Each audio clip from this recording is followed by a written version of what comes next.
Iya, jadi baik teman-teman semua, beberapa waktu yang lalu, tepatnya di periode Juli hingga Desember 2022, Forum LSM Peduli AIDS DKI Jakarta itu bekerja sama dengan Forum Masyarakat Peduli AIDS Jawa Barat melakukan sebuah kegiatan yang kita berikan nama pemetaan dan penguatan sinergi respon HIV berbasis komunitas untuk mendukung fast track city di Jakarta dan sekitarnya. Awalnya kita mau mengambil Jakarta, Bogor, Depok, Tangerang, dan Bekasi, tetapi karena satu dan lain hal, akhirnya Tangerang kita tidak ambil, hanya kita ambil di Jakarta, Bogor, Bogor itu dua kota dan kabupaten, Depok dan Bekasi kota dan kabupaten.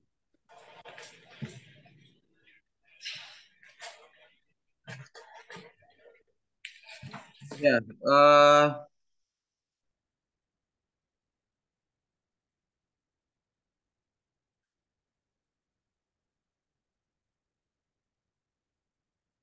ini yang melatar belakangi kenapa kita melakukan penelitian ini.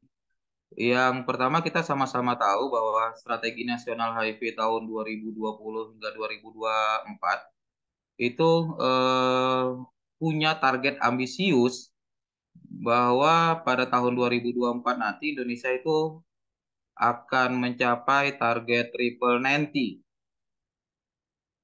Itu yang pertama. Terus yang kedua kita juga paham bahwa kemarin kita mengalami situasi pandemi, pandemi COVID-19 yang kita tahu bahwa ini sedikit banyak berdampak pada kerja-kerja yang dilakukan oleh teman-teman LSM di lapangan dan juga pastinya akan berpengaruh pada capaian Triple 90 tersebut.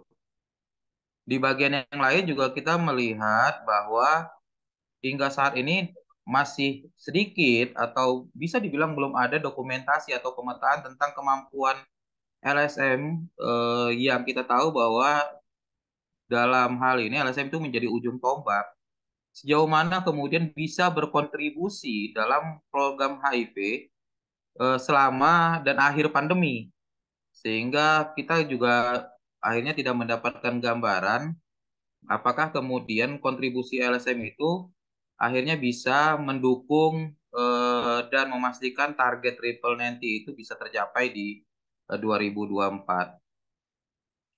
Nah, pada tahun 2021 sebenarnya hal diskusi-diskusi ini sudah kita bangun dengan teman-teman Forum Masyarakat Peduli Jawa Barat dan kita sudah melakukan berbagai kolaborasi bersama-sama dengan berbagai kegiatan dan ini menjadi salah satu kelanjutan dari kolaborasi yang kami lakukan di periode-periode sebelumnya. Dari hal itu kemudian kita bisa tarik ada tiga masalah yang kemudian menjadi fokus kita untuk kenapa kita harus melakukan studi ini atau penelitian ini. Yang pertama adalah pandemi COVID itu melemahkan kemampuan LSM. Jadi kita ingin melihat sejauh mana dampak COVID khususnya bagi LSM baik secara aktivitas maupun akses pendanaan. Terus yang kedua adalah bagaimana kita bisa melihat dan memetakan kemampuan LSM terkait dengan apa dan bagaimana dia bisa berkontribusi selama atau akhir pandemi untuk mencapai target triple 90 tersebut. Terus juga kita juga ingin melihat apakah strategi nasional itu sudah cukup relevan dengan kondisi yang di lapangan. Ada empat hal yang kemudian menjadi tujuan dari penelitian yang kita lakukan. Yang pertama adalah memetakan peran dan keterlibatan anggota Forum LSM di Jakarta dan di Jawa Barat dalam implementasi program HIV yang sedang berjalan di wilayahnya masing-masing. Terus yang kedua adalah menilai kesiapan anggota Forum LSM di dalam mendukung pencapaian target fast track di wilayahnya masing-masing. Terus juga yang ketiga mengidentifikasi bentuk-bentuk kerjasama dan koordinasi antara anggota Forum LSM dengan pemangku kepentingan utama dalam program HIV di Jakarta dan Jawa Barat. Dan terakhir adalah mengidentifikasi kebijakan dan peraturan terkait dengan penyediaan layanan dan pendanaan di masing-masing wilayah yang memungkinkan peran LSM berperan lebih besar di dalam penyelenggaraan program atau penanggulangan HIV di wilayahnya. Itu 4 tujuan yang membuat kenapa penelitian ini kita lakukan. Sedangkan manfaat penelitian ini sendiri, yang pertama adalah ini harapannya akan menjadi dasar untuk menyusun peta jalan dan alat advokasi bagi forum LSM untuk meningkatkan peran dan keterlibatannya dalam penanggulangan HIV. Terus juga yang kedua menyediakan bukti bagi advokasi kebijakan dan peraturan untuk mendukung keberlanjutan pelayanan yang disediakan bagi kelompok populasi kunci atau rentan tertular HIV. Nah, studi ini sendiri atau penelitian ini sendiri itu dilaksanakan oleh Forum LSM Peduli AIDS bersama-sama dengan Forum Masyarakat Peduli AIDS Jawa Barat dengan dukungan dari UNAIDS dan pendampingan serta arahan dari PPH Unika Atmajaya. Jadi ini ibarat kerja bareng kita bersama. Di sini saya lihat ada beberapa orang juga yang terlibat dalam studi ini. Salah satunya ada Kang Daniel dari Jawa Barat. Halo Kang Daniel. Halo Mas Dani, apa kabar? Alhamdulillah baik. Kang Daniel ini dari Forum Masyarakat Peduli Jawa Barat dan sama-sama kita melakukan kegiatan ini. Juga ada Mas John juga dari PPH yang juga terlibat pada saat itu bersama dengan tim PPH lainnya. Jadi ini menjadi sebuah kerja bareng kita sama-sama baik dari Forum LSM DKI Jakarta, Forum Masyarakat Peduli Jawa Barat, PPH dengan dukungan dari UNAIDS.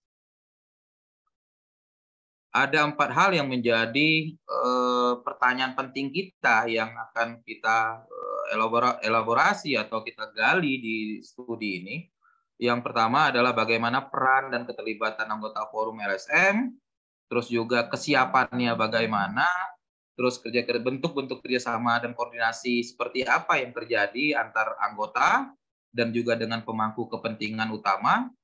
Terus yang terakhir adalah bagaimana kebijakan dan regulasi yang ada, baik yang mendukung atau tidak mendukung. Jadi 4 hal ini yang kemudian menjadi pertanyaan utama yang akan kita gali di penelitian yang kita lakukan.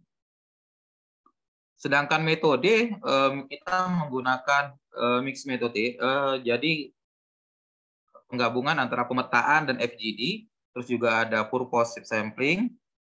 Sedangkan lokasinya itu ada di DKI Jakarta, di Jawa Barat tadi sudah saya sebutkan ada Kota Depok, Kota Bekasi, Kabupaten Bekasi, Kota Bogor, Kabupaten Bogor. Sedangkan partisipannya itu ada anggota forum LSM dari DKI Jakarta dan Jawa Barat di wilayah yang menjadi lokasi penelitian ini dilakukan. Terus juga ada beberapa stakeholder terkait dari berbagai komponen, mulai dari Dinkes, Sudinkes, Dinsos, terus juga Disnaker Trust, Dinas PPAPP, dan lain-lainnya. Berikut adalah beberapa hasil atau temuan-temuan yang kita dapatkan dari penelitian yang kita lakukan. Yang pertama itu terkait dengan peran dan keterlibatan LSM. Ini komposisi responden yang terlibat. Dari DKI Jakarta itu ada 26 LSM yang terlibat, terus juga dari Jawa Barat itu ada 21 OMS atau LSM. Terus juga itu terkait dengan survei profilnya, terus juga kita melakukan focus group discussion atau diskusi kelompok terfokus.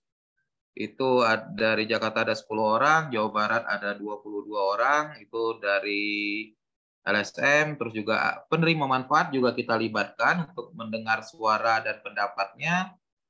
Terus juga ada pemangku kepentingan di tingkat kota, dan juga ada pemangku kepentingan di tingkat provinsi. Ini hasilnya yang kita temukan terkait dengan peran LSM di DKI Jakarta dan Jawa Barat. Kita bisa lihat bahwa hasil dari penelitian ini kita menemukan mayoritas memang LSM yang ada di Jakarta dan Jawa Barat di 5 kota yang menjadi area studi kita itu banyak bekerja di area-area penjangkauan dan pendampingan. Walaupun juga kita menemukan ada yang juga bekerja di bidang atau di bagian pemberdayaan, advokasi, riset, dan beberapa lainnya. Tapi kalau kita lihat dari temuan ini, mayoritas memang banyak di penjangkauan dan pendampingan. Sedangkan siapa orang-orang yang kemudian menjadi sasaran dari program yang dijalankan oleh teman-teman LSM tersebut, kita bisa lihat mayoritas itu ada ODIF, terus juga WPS, LSL, Penasun, Transpuan, anak dan remaja, dan terakhir adalah pekerja formal. Sedangkan pada saat kita melakukan FGD dengan kepesertaan dari teman-teman anggota forum, ada beberapa temuan yang kita dapatkan. Yang pertama adalah peran dan keterlibatan LSM dalam mendukung fast track triple nanti terlihat mulai dari program penjangkauan, pendampingan, terus juga dukungan psikososial, pemberdayaan ekonomi, dan lain-lain.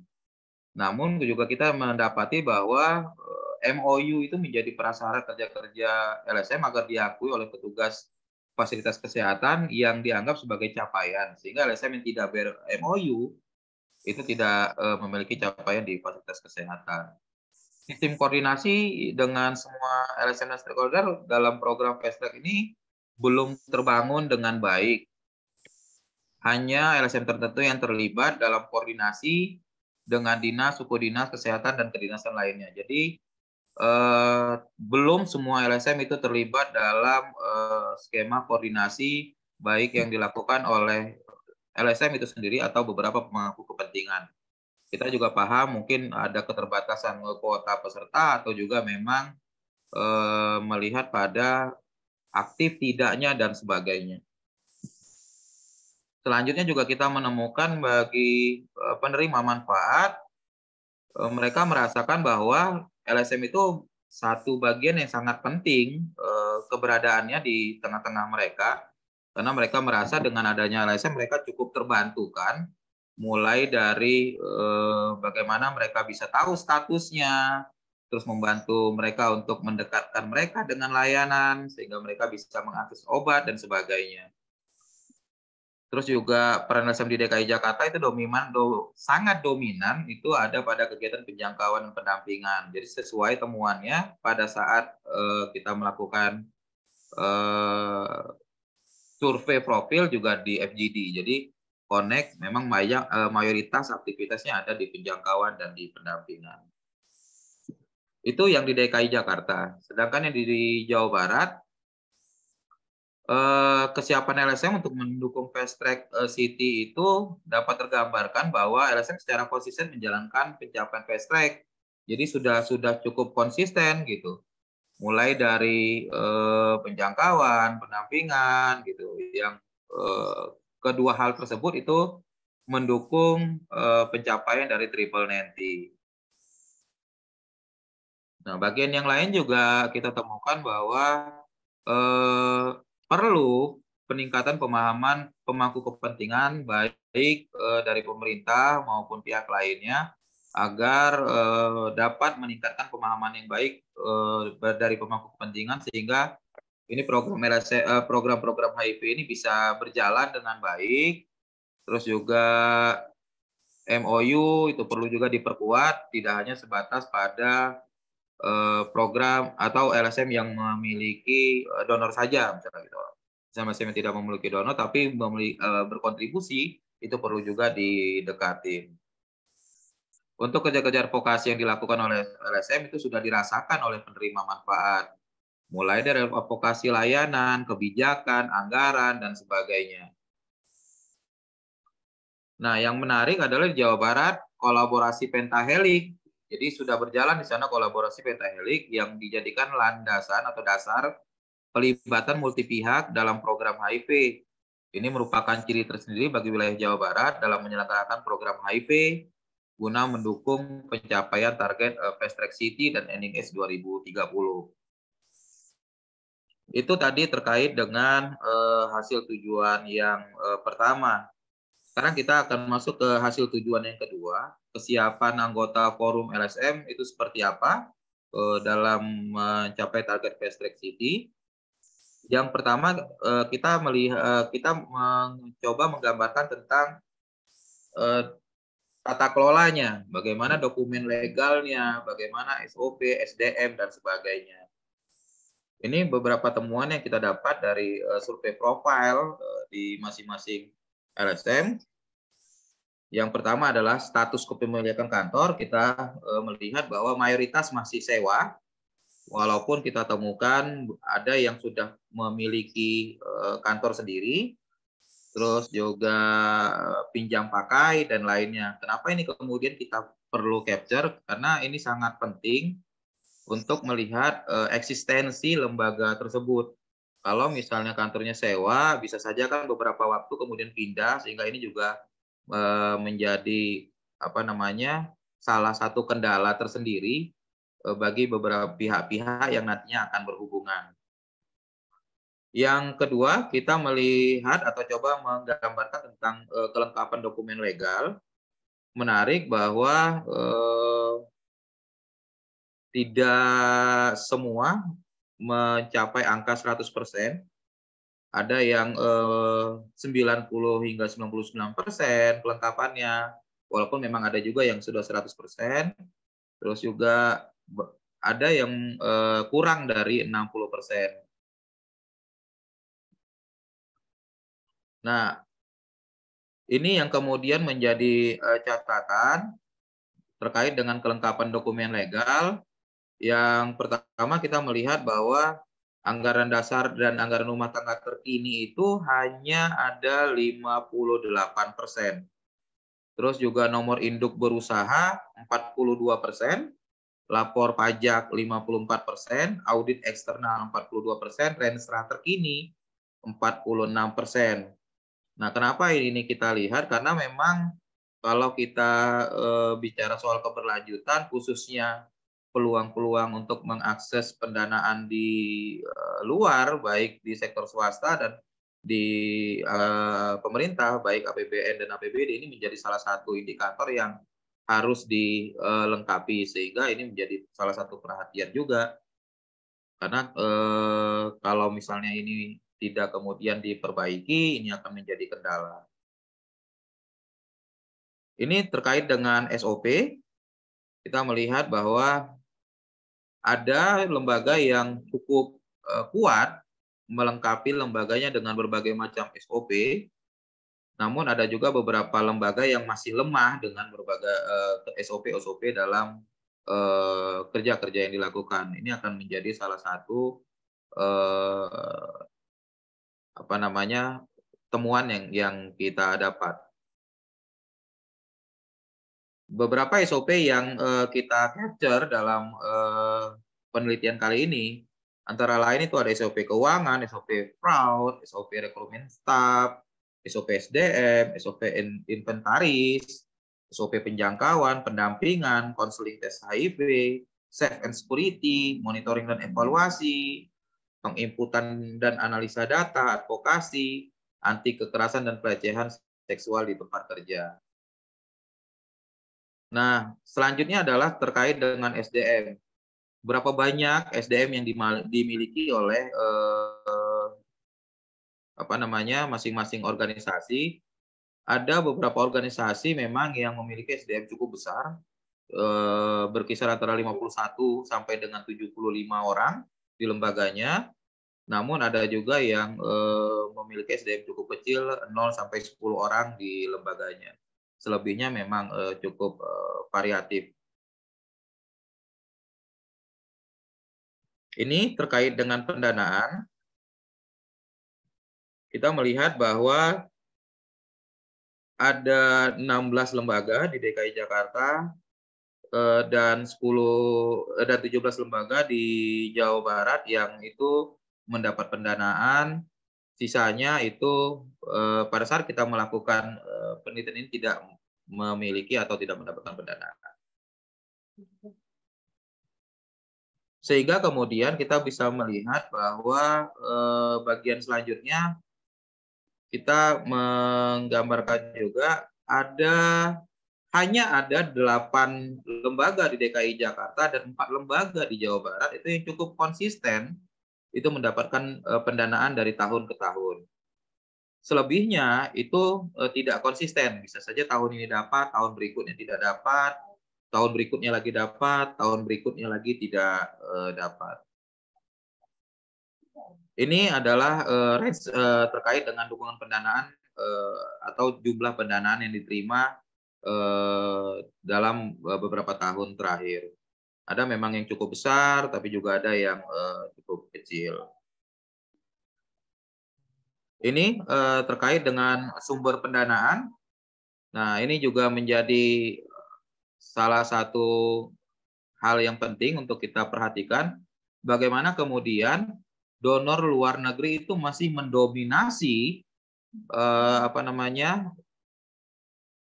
teman-teman LSM, mendukung teman-teman LSM dalam beraktivitas. Walaupun misalnya kita lihat juga pemerintah, dukungan dana dari pemerintah juga sudah mulai masuk, tetapi memang dominasi donor luar negeri juga masih cukup tinggi. Dan di bagian yang lain sektor swasta itu masih sangat rendah. Nah, ini yang kemudian menjadi perhatian serius kita kalau kita ingin bicara target Fast Track City di 2024. Kalau kita masih bergantung atau donor luar negeri itu masih mendominasi, ini akan menjadi ancaman yang serius ketika misalnya pada tahun-tahun berikutnya donor luar negeri sudah tidak ada lagi. Ini di temuan FGD yang kita lakukan terkait dengan hasil yang kedua. Yang pertama memang adanya kebutuhan pembuatan renstra, terus juga Forum LSM itu ingin melaksanakan program mulai dari penjangkauan, namun ada keterbatasan dana, jadi itu menjadi penghalang. Terus juga ada pihak swasta yang melirik pengembangan rehabilitasi nafza untuk peningkatan skill, namun dananya cukup terbatas. Nah, ini juga siklusnya, bagaimana kemudian jejaring dan kerjasama itu berjalan sebenarnya cukup baik, walaupun masing-masing ada yang posisinya tinggi, ada yang posisinya rendah sesuai dengan data sebelumnya kita tampilkan. Selanjutnya adalah terkait dengan tujuan ketiga, identifikasi kerjasama dengan anggota dan stakeholder. Ini kerjasama LSM dengan lembaga-lembaga lain. Yang pertama kita capture bagaimana kerjasama LSM dengan LSM di masing-masing wilayah. Itu cukup menarik. Ada di DKI Jakarta ada 15, di Jawa Barat ada 14. Terus kerjasama dengan layanan kesehatan itu yang paling tinggi. Di DKI Jakarta ada 21, di Jawa Barat ada 16. Kerjasama dengan pemerintah dan kerjasama dengan privat sektor. Ini terkait kerjasama antar LSM di bidang-bidang apa saja. Itu yang pertama ada kerjasama riset, terus juga program penjangkauan, rujukan ke daerah, rujukan ODIF, sebagai penerima dana global. Jadi misalnya ini kayak SR, SR ke SSR ya gitu-gitu. Terus juga ada technical assistant, advokasi bersama, kerjasama dalam program, bisa saling bantu, sharing dan sebagainya. Terus juga berada dalam jaringan yang sama, misalnya sama-sama anggota forum. Terus juga kerjasama dalam program pemberdayaan. Ini kerjasama dengan Vaskes. Gambaran yang kita dapatkan sebagian besar itu baik di Jakarta maupun di Jawa Barat itu bermitra dengan fasilitas layanan kesehatan mulai dari puskesmas, rumah sakit, dan klinik. Kerjasama dengan Vaskes lebih banyak memfasilitasi klien seperti merujuk, terus juga inisiasi ARV, mobile klinik, pendampingan ODIF, dan lain-lain. LSM hanya bekerjasama dengan layanan sesuai dengan cakupan wilayah kerjanya di DKI Jakarta. Ini kerjasama dengan pemerintahnya di DKI Jakarta, ada kerjasama dengan Dinas Kesehatan, terus juga dengan Kemensos, Kementerian Kesehatan, Kementerian Sosial, dan beberapa pihak-pihak lainnya. Jenis kemitraan itu macam-macam, ada pendampingan, ada rehabilitasi, terus juga ada sumbangan, terus juga tes HIV, terus juga ada support group dan berbagai macamnya. Nah, ini kerjasama dengan pemerintah di Jawa Barat hampir mirip-mirip. Banyak, ada Dinas Kesehatan, Dinsos, Kemensos, Dinkes, di Dukcapil, terus juga BKKBN dan sebagainya. Jadi memang kerjasama dengan pemerintah yang dilakukan oleh teman-teman anggota LSM itu sudah cukup berjalan dengan baik. Begitu juga dengan beberapa sektor swasta, ada beberapa sektor swasta juga yang bermitra dengan beberapa teman-teman LSM. Ada yang bentuknya wirausahawan, ada tes urin, terus juga ada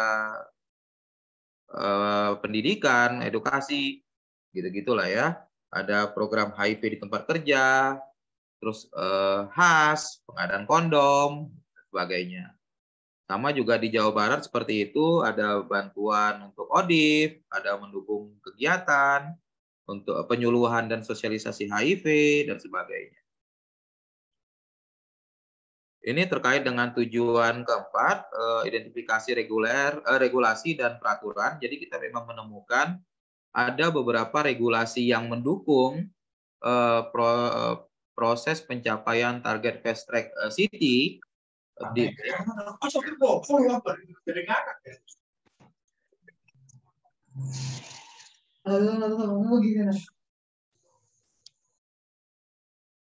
ya, jadi ada beberapa kebijakan yang mendukung, regulasi yang mendukung, baik di DKI Jakarta maupun di Jawa Barat terkait dengan pencapaian fast track city.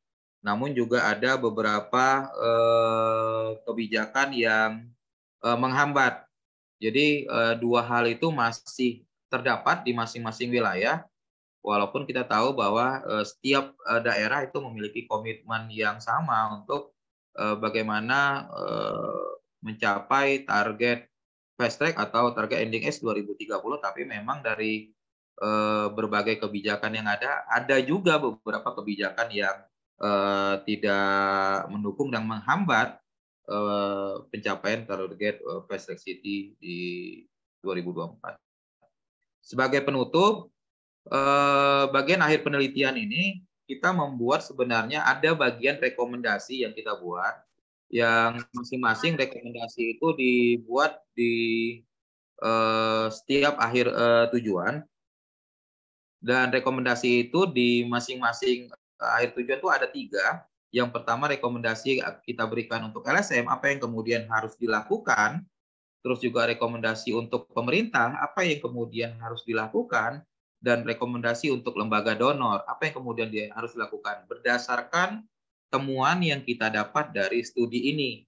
Karena kita berharap bahwa studi ini nantinya bisa jadi rujukan atau gambaran oleh berbagai pihak, baik itu oleh LSM-nya sendiri untuk berbenah, pemerintah untuk kemudian menjadi rujukan apa yang kemudian bisa dia lakukan. Apalagi tadi di awal di pembukaan kita tahu bahwa pemerintah itu punya ambisi untuk mencapai target fast track city di 2024, tetapi kita temukan dari proses penelitian banyak hal-hal yang kemudian perlu diperhatikan, perlu ditindaklanjutin, yang kalau kemudian hal ini tidak ditindaklanjuti, ini yang kemudian akan berdampak pada target ambisius tersebut. Bisa saja itu bisa tidak tercapai. Nah, pada bagian yang lain juga, pada lembaga donor juga kita memberikan rekomendasi apa yang kemudian harus dilakukan dengan kondisi yang ada seperti ini. Nah, memang di sini saya tidak tampilkan, tapi kemudian kalau teman-teman bersedia untuk menindaklanjutin hasil studi yang kami lakukan ini, nanti mungkin teman kita bisa berdiskusi kembali di lain waktu dan Dokumennya juga saya tadi sempat share dengan panitia untuk bisa di-share bagi teman-teman yang berminat, yang kemudian memiliki arah yang sama dengan apa yang kemudian menjadi temuan dari penelitian ini dan memiliki apa namanya peluang untuk bagaimana mengatasi kesenjangan atau kemudian mengatasi masalah-masalah yang kemudian didapatkan sehingga kemudian target Pasteur City yang itu menjadi ambisi pemerintah dan kita LSM ini menjadi ujung tombak itu bisa membantu. Saya kira itu yang bisa saya sampaikan, teman-teman. Lebih kurangnya mohon maaf. Saya kembalikan ke moderator. Terima kasih. Ya, terima kasih Bang Dani atas presentasinya.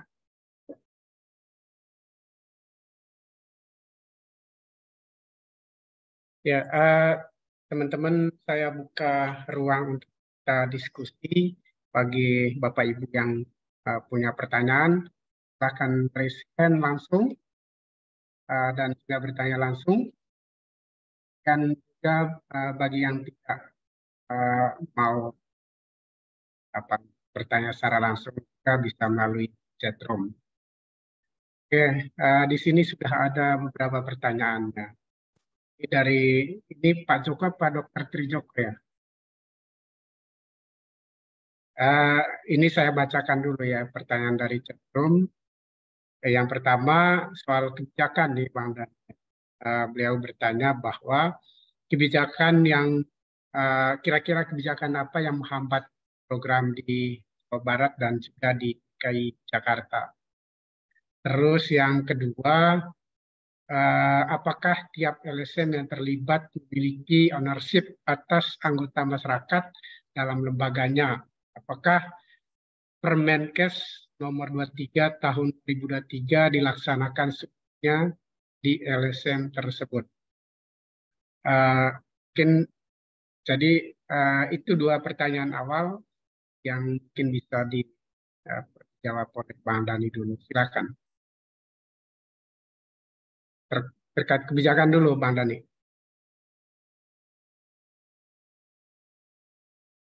Bagi teman-teman juga yang silakan bertanya, kalau misalnya langsung saja ya raise hand, kemudian silakan untuk bertanya langsung ke narasumber. Bang Dani? Halo? Orangnya mana nih? Ya, hadir. Ya, silakan. Ya, jadi memang ada beberapa kebijakan yang menghambat. Salah satunya misalnya ada di DKI Jakarta ada Pergub nomor 18 tahun 2018 tentang usaha penyelenggaraan pariwisata. Pada bab 5 bagian ke-1 pasal 38 ayat 2 menyatakan bahwa kewajiban setiap pengusaha pariwisata turut mencegah terjadinya segala bentuk yang melanggar kesusilaan dan jika melanggar maka akan ditutup tempat usaha tersebut. Lalu pada pasal berikutnya yaitu pasal 39 ayat 2 disebutkan bahwa dunia usaha wajib menjaga tanggung jawab sosial untuk pencegahan tindakan kesusilaan dan atau prostitusi. Pasal ini tentu saja dapat menghambat upaya pencegahan HIV di tempat hiburan, terutama penyediaan kondom karena dapat menjadi alat bukti untuk tindakan asusila atau prostitusi. Itu salah satu contoh regulasi yang menghambat sehingga kemudian ini akan berdampak pada upaya-upaya apa namanya baik itu pencegahan dan penanggulangan HIV yang dilakukan oleh teman-teman NGO atau teman-teman LSM di lapangan. Nanti lebih detail di apa namanya hasil studi secara keseluruhan, nanti teman-teman bisa baca, nanti kita bisa share. Jadi karena memang tadi di awal apa namanya teman-teman penyelenggara sudah bilang waktunya memang tidak terlalu banyak, makanya saya coba merangkum supaya tidak terlalu banyak presentasinya, tetapi tidak mengurangi esensinya. Saya sempat menyampaikan kepada teman-teman penyelenggara, nanti filenya boleh di-share ke teman-teman. Begitu, mudah-mudahan bisa menjawab. Yang kedua tadi apa Bang John? Yang kedua terkait dengan apa namanya, soal apakah tiap LSM itu terlibat, yang LSM yang terlibat ya, mereka memiliki ownership atas anggota masyarakat dalam lembaganya. Apakah Permenkes nomor 22 tahun, mungkin maksudnya nomor 22 tahun 23 tahun 2022 ya Dok, yang dilaksanakan seutuhnya di LSM tersebut. Dilaksanakan seutuhnya di LSM tersebut. Oke.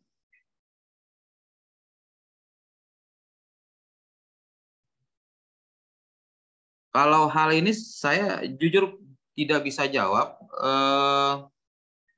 karena memang saya sendiri memang belum mempelajari ya Permenkes 2023 Permenkes 23 tahun 2023. Karena pada saat studi ini kita lakukan ini kan di tahun 2022, sehingga hal ini memang kita belum kasar gitu. Jadi mohon maaf saya belum bisa berkomentar untuk pertanyaan yang ini. Oke. Ini juga Bang Dani terkait dengan, mungkin bisa menjelaskan juga kira-kira apa sih hambatan atau tantangan yang terjadi terkait program yang dilakukan oleh teman-teman LSM baik itu di DKI maupun di Jawa Barat. Ini ada pertanyaan dari Amang dari Koalisi Depok Bersatu ya, silakan. Iya, nanti mungkin bisa ditambahi juga, di sini juga ada Kang Daniel yang juga terlibat dalam proses itu. Ada kemiripan antara Jakarta dan Jawa Barat, bagaimana kemudian peran LSM-LSM yang terlibat dalam program penanggulangan HIV itu lebih terlihat mereka yang memiliki pendanaan, gitu. Jadi LSM yang tidak memiliki pendanaan itu kurang terlihat. Artinya apa? Dalam proses-proses yang berjalan di presentasi tadi juga saya sampaikan, dalam pertemuan-pertemuan koordinasi yang dilakukan oleh pemangku kepentingan itu lebih banyak melibatkan teman-teman yang mendapatkan pendanaan.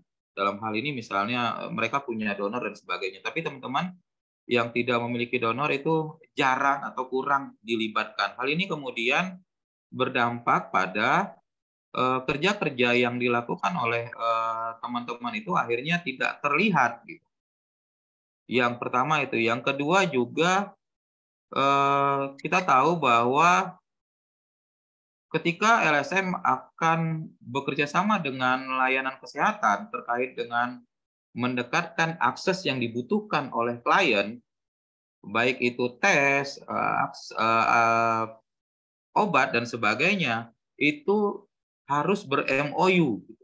Nah, ketika misalnya NGO atau LSM tersebut tidak ber-MOU, nah ini menjadi satu kendala tersendiri dalam beberapa kesempatan.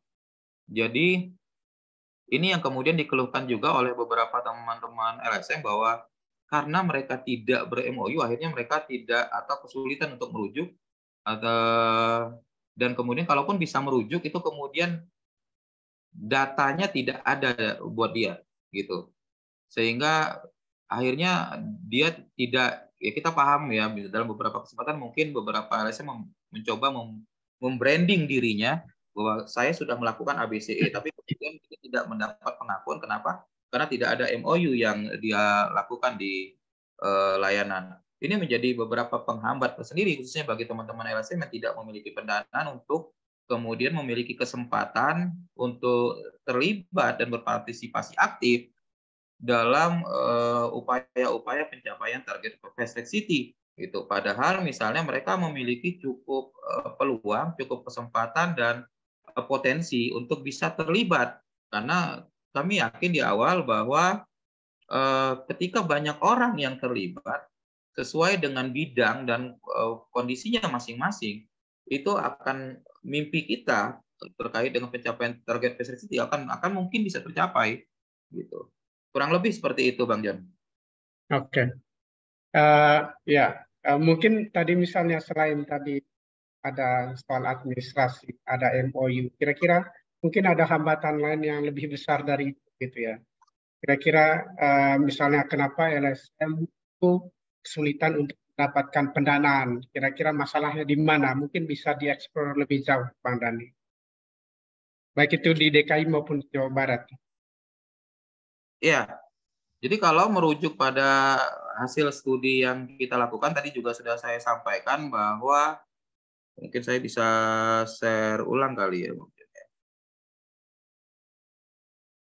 Jadi kita mencoba menggambarkan sejauh mana kesiapan teman-teman LSM untuk bisa mengakses pendanaan. Salah satunya yang kita lihat adalah kelengkapan administratif di masing-masing LSM. Nah, ini salah satu temuan kita. Jadi, bagaimana kemudian anggaran dasar dan anggaran rumah tangga yang dimiliki oleh LSM itu hanya 58% yang lengkap. Sisanya tidak lengkap. Ini dalam kondisi yang terkini ya.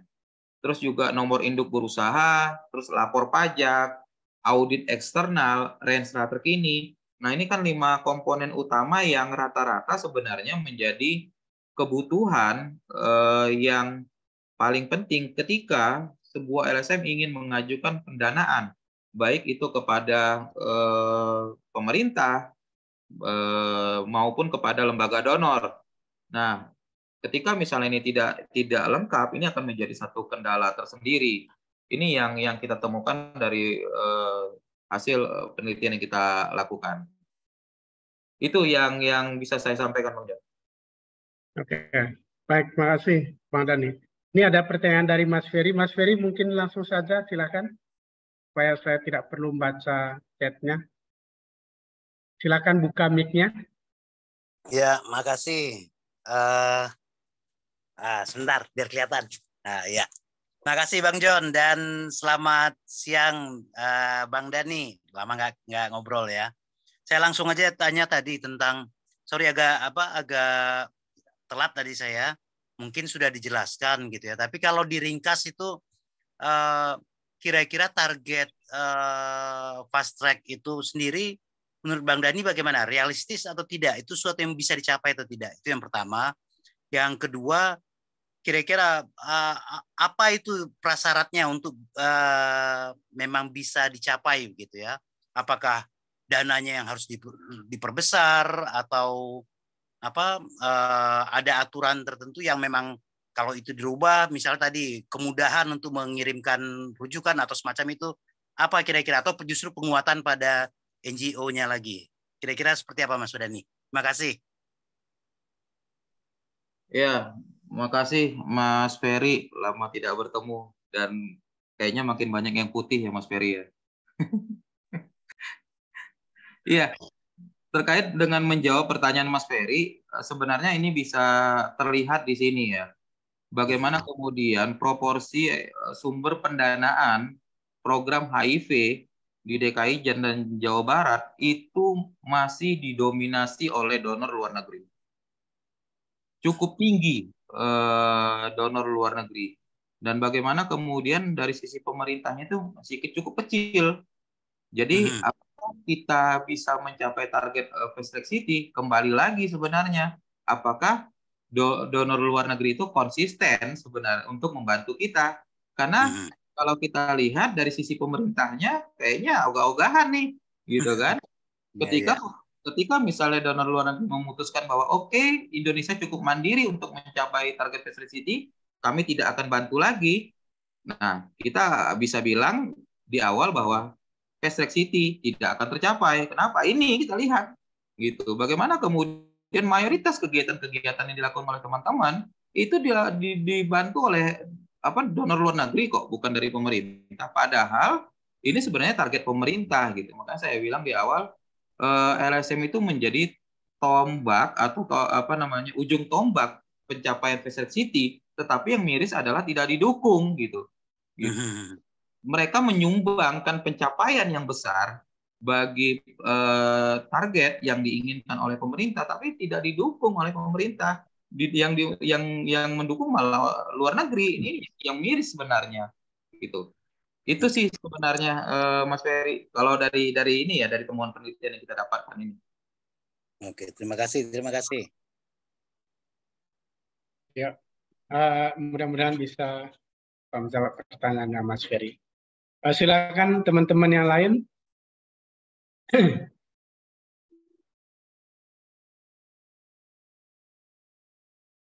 Dokter Joko, silakan.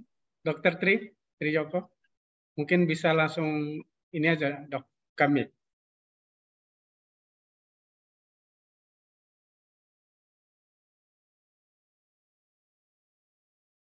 Ini ada komentar dari Dokter Trijoko.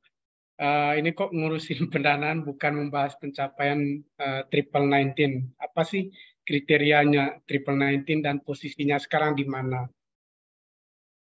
Itu dari Dokter Trijoko.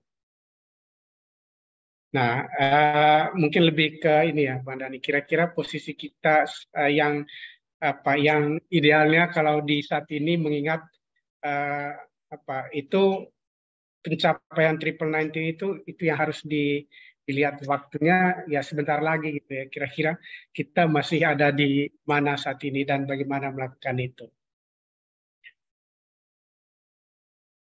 Yeah. Itu yang dari chat. Kemudian juga ada dari yang mau raise hand juga. Silakan Pak Awal, tapi bisa menjawab dulu yang dari chat ya. Silakan Bang Dani. Ya, kalau dibilang posisi kita terkait dengan triple 90 dari beberapa, walaupun misalnya saya tidak pegang data sekarang ya, tapi dari beberapa pertemuan yang saya ikutin baik dengan Dinkes dan sebagainya, kita baik saja ya, tercapai terus ya, gitu, tidak ada kendala. Mungkin nanti bisa koreksi kalau saya salah. Karena memang kalau kita lihat tadi di hasil temuan kita di lapangan, memang mayoritas anggota LSM yang kita libatkan dalam penelitian ini, kegiatannya berfokus pada penjangkauan dan pendampingan. Bagaimana kemudian dua hal ini berkontribusi besar pada pencapaian triple 90 gitu. Tapi kemudian kenapa kok kaitannya dengan pendanaan? Kaitannya ada dengan pendanaan. Karena ini sangat berkaitan erat tercapainya target kita hingga saat ini gitu ya, target-target yang kita dapatkan misalnya juga tidak terlepas dari dukungan pendanaan yang ada. Itu satu hal yang tidak bisa kita lepaskan. Bagaimana teman-teman melakukan penjangkauan ke lapangan untuk tes, terus juga pendampingan untuk terkait dengan kepatuhan obat dan sebagainya, itu kan juga memerlukan amunisi ya. Dan sesuai dengan hasil penelitian kita, semua mayoritas amunisi yang didapat oleh teman-teman untuk melakukan aktivitas itu dari pendanaan luar negeri. Itu kenapa kita ambil gambarannya di studi ini, kurang lebih itu. Mudah-mudahan bisa ini. Tapi kalau ini silakan dikoreksi kalau saya salah. Oke, Mbak Dani. Ya, terima kasih untuk responnya. Mudah-mudahan bisa menjawab apa yang ditanyakan oleh Dokter Trijoko. Nah, ini silakan dari Pak Awal mau bertanya ke Bang Dani, silakan langsung. Terima kasih. Selamat siang, Bang Dani. Ya, selamat siang. Saya sangat salut mengikuti pertemuan hari ini terkait pemetaan dan penguatan sinergi respon HIV berbasis komunitas. Melihat tadi sekilas beberapa hasil yang telah dilakukan, ini mungkin nantinya bisa menjadi gambaran dan potret bagaimana kita yang di komunitas ini sekiranya ada gambaran untuk kelanjutan dan sinergi program HIV ke depannya. Kalau saat ini, kalau saya dari PKNM, mungkin ada banyak sedikit terkait kelengkapan administrasi. Dulu kami itu administrasi lengkap, kayak seperti surat keterangan tempat tinggal, legalitas dari Kesbangpol. Namun setelah pandemi COVID itu yang menjadi masalah. Beberapa kali mau diurus, ada saja beberapa hambatan dan tantangan. Nah, itu yang menjadi kendala saat ini. Sehingga karena itu juga yang menjadi salah satu proses untuk mendapatkan dana hibah. Kalau mendapatkan dana hibah itu ada legalitas tempat tinggal, ada izin dari Kesbangpol, ada surat tanda tangan dari DPT SP, terus layak untuk diaudit juga. Ada tujuh poin. Terkait itu tadi mungkin juga ada Mas Trijoko. Mungkin saya tadi melihat sekilas terkait Permenkes yang 2002 itu, kalau saya melihat sepertinya kalau Permenkes itu kalau misalnya mengenai fast track untuk keterlibatan teman-teman NGO mungkin tidak ada yang saya melihat. Saya lebih banyak ke hal teknis, kebanyakan tenaga kesehatan ataupun masyarakat yang terdapat di Permenkes tersebut. Itu aja sih mungkin. Kalau menambah tadi dari kegiatan apa yang dilakukan Mas Dani, mungkin lebih banyak hal memang untuk komoditas. Itu aja sih dari saya, cuma tambahan aja, Mas. Terima kasih. Oke, terima kasih Mas Awal. Bang Dani mau komentari? Silakan. Iya, terima kasih Bang Awal. Salam ketemu kembali. Kalau kata Mas Ferry, sesama program sabu ya. Iya, jadi benar yang dibilang Bang Awal. Kita memang menghadapi tantangan yang cukup berat kemarin pada saat pandemik, dan itu memang walaupun situasinya sekarang sudah sedikit membaik, memang dampaknya masih terasa. Makanya kemudian kami di forum LSM sendiri ini studi yang kedua. Sebelumnya kita juga melakukan studi dampak COVID juga terhadap LSM, terus juga komunitas terdampak HIV dan yang lainnya. Jadi ini bagian dari satu kelanjutan bagaimana kemudian kita melihat dampak yang ditimbulkan dari COVID kemarin. Benar memang walaupun situasi sudah sedikit membaik, tetapi sisa-sisa dampaknya masih cukup terasa memang sampai sekarang. Gitu sih Bang Jan, saya sepakat dengan yang disampaikan oleh Bang Awal. Oke, terima kasih Bang Dani. Ini ada beberapa pertanyaan di grup ya. Mungkin bisa langsung saja ya, Mas Andre William. Halo? Atau saya perlu bacakan?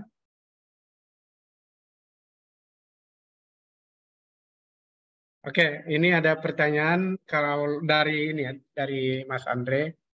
Kalau melihat dari judulnya itu terkait dengan target pencapaian Triple 19 tahun 2024. Apakah ini yakin bisa dicapai? Kemudian apakah forum LSM DKI dan Jawa Barat benar-benar optimis? Nah, sementara kalau kita lihat dari cascade DKI dan Jawa Barat itu rata-rata baru mencapai 87% di 95 pertama. Ya, kemudian juga 54% di 95 kedua, dan terakhir VL-nya itu masih kurang dari 16%. Nah, apakah masih yakin dan optimis bisa mencapai Triple 90 itu pertanyaan utamanya ya. Nah, kira-kira kalau itu optimis, apa sih strategi yang mungkin bisa dilakukan? Nah, itu Mas Dani untuk pertanyaan dari Mas Andre. Mau langsung jawab atau saya bacakan yang berikutnya? Satu-satu aja dulu kali ya. Oke, silakan. Iya. Kalau bicara soal optimis atau tidak optimis, ini susah nih jawabnya nih. Karena dari hasil penelitian yang tadi yang seperti saya sampaikan, kita bisa melihat bahwa mayoritas teman-teman LSM di DKI Jakarta dan di Jawa Barat itu fokus utama aktivitasnya adalah penjangkauan dan pendampingan gitu. Jadi kalau kita lihat dari sisi aktivitasnya, harusnya kita optimis.